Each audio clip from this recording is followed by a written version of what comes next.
السلام علیکم ناظرین، آج کل عید الاضحیٰ اور قربانی کے ایام چل رہے ہیں۔ ایسا بہت دفعہ ہوتا ہے کہ جب قربانی کے جانور کو ذبح کیا جاتا ہے تو اس کے پیٹ سے بچہ نکل آتا ہے۔ تو ایسے جانور اور اس کے بچے کا کیا حکم ہے، آج کی ویڈیو میں ہم اس کے بارے میں بات کریں گے۔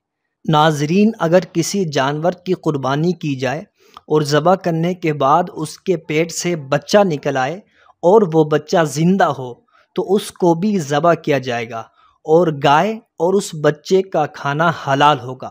اور اگر بچہ مردہ ہو تو اس کا کھانا حلال نہیں ہوگا بلکہ اس کا کھانا حرام ہوگا۔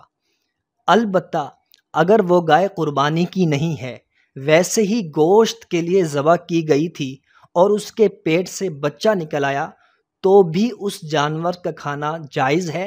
اور بچے کا حکم یہ ہے کہ اگر بچہ زندہ ہو تو اسے ذبح کرنا ضروری نہیں ہے، بلکہ اسے پال پوس کر بڑا ہونے کے بعد فروخت کرنا یا ذبح کرنا یا قربانی کرنا سب جائز ہے۔